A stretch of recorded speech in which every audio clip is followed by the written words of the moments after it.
Estamos muy emocionados de recibirlos hoy en El Tilichero, el programa para guardar nuestras memorias. En esta ocasión hablaremos de un tema bien importante en la dinámica de la administración del tiempo libre y la economía nacional, el turismo. Abramos entonces.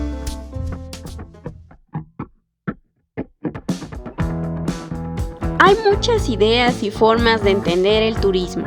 Evidentemente es un fenómeno social con matices, ventajas y desventajas. Pero no nos adelantemos, veamos qué es y cómo se desarrolló. Por cierto, nos emociona mucho este programa porque tenemos a un invitado. Entender el turismo requería de una intervención especial. Por eso le llamamos a nuestro amigo Daniel Salinas, historiador y arqueólogo, para que nos cuente un poco del tema. Él se ha dedicado a ver a detalle la relación entre patrimonio y turismo. Con la ayuda de Daniel, vamos a adentrarnos al mundo del turismo y especialmente lo que sucede en México. Bienvenido, Daniel. El turismo es la práctica de viajar por placer, desplazarse por el simple gusto de conocer nuevos lugares, culturas y costumbres y pasarla bien, cambiar de lo cotidiano. La Organización Mundial del Turismo lo define como las actividades que realizan las personas durante sus viajes y estancias en lugares distintos a su entorno habitual durante un periodo de tiempo inferior a un año, con fines de ocio, negocios u otros. El turismo es una de las industrias más grandes a nivel global, pero su importancia no solo es económica. También tiene importantísimas implicaciones estéticas, políticas, culturales y sociales. Juega un papel vital en la definición de quiénes somos como sociedades al ayudarnos a ubicarnos en el espacio y el tiempo. Como hemos de ver, viajar no es algo reciente. Algunos miembros de la población han viajado cerca y lejos desde tiempos inmemoriales, ya sea los desplazamientos nómadas de los cazadores-recolectores o las peregrinaciones religiosas en la Europa medieval. Pero el turismo como lo conocemos es un remanente de la modernidad. Los inicios del turismo se pueden rastrear a la Europa del siglo XVIII, con el llamado Grand Tour, una serie de travesías que jóvenes adinerados realizaban por el continente con fines educativos y de placer, generalmente culminando en Italia, donde se admiraban los vestigios del mundo clásico de la antigüedad. Con el paso del tiempo y con el desarrollo y popularización de nuevos y más efectivos métodos de transporte, el tren en el siglo XIX, el automóvil en la primera mitad del XX y el avión en la segunda, viajar cada vez se fue volviendo más fácil y barato, por lo que poco a poco mayor cantidad de personas podían permitirse tomarse unas vacaciones y viajar tanto dentro de sus propios países como internacionalmente. En una perspectiva mundial, los medios de comunicación se hicieron más eficientes, permitiendo una conexión globalizadora. Pero vayamos a ver lo que estaba sucediendo en México. Desde que en el siglo XVI los europeos se percataron de la existencia de los territorios que hoy conforman México, estos quedaron encantados por sus bellezas naturales y la enorme riqueza cultural de sus pueblos. Durante la colonia y el siglo XIX, numerosos viajeros visitaron estas tierras y muchos escribieron al respecto. Viajeros como el italiano Gemelli Carrieri en el siglo XVIII o el científico prusiano Alexander von Humboldt a principios del XIX visitaron lo que hoy es México y publicaron obras que tuvieron gran éxito en el viejo mundo. Sin embargo, estos primeros viajeros extranjeros a tierras mexicanas difícilmente encajan en la definición de turistas. Muchos venían de negocios o como parte de expediciones científicas o descubrimiento, y sus viajes no eran exactamente por placer.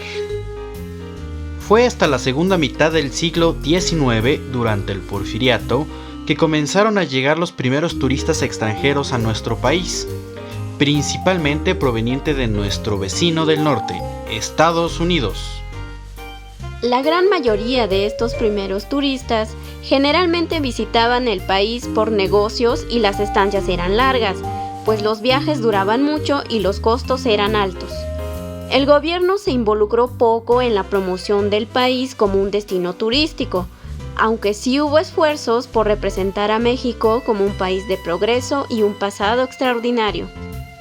En este sentido, la proliferación de las rutas ferrocarrileras fue algo clave, pues permitió que de manera más sencilla, rápida y económica, los visitantes extranjeros pudieran llegar de Texas al noreste mexicano y la capital de la República, de donde a su vez se podían desplazar a otras latitudes del país. Los barcos de vapor también fueron un medio de transporte que los primeros turistas estadounidenses y europeos emplearon para llegar desde Nueva York o Nueva Orleans a los puertos de Veracruz o Tampico.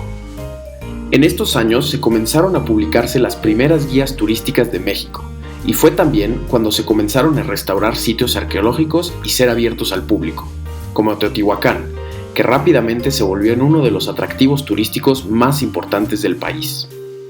El inicio de las investigaciones arqueológicas en Teotihuacán marcarían un paradigma de gestión patrimonial sin precedentes.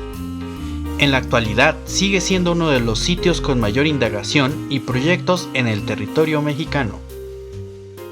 Con la revolución, la incipiente industria turística del país se detuvo completamente, y no sería hasta finales de la década de 1920 que se comenzaría a reactivar, cuando empresarios tanto mexicanos como estadounidenses, políticos y ciertas instituciones comenzaron a unir fuerzas para promover el turismo en México.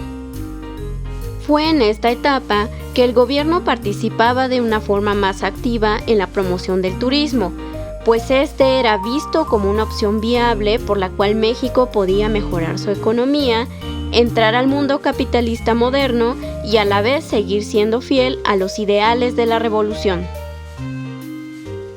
Así, la industria turística mexicana surgió a finales de los 20, como parte de la política de reconstrucción revolucionaria del Estado mexicano.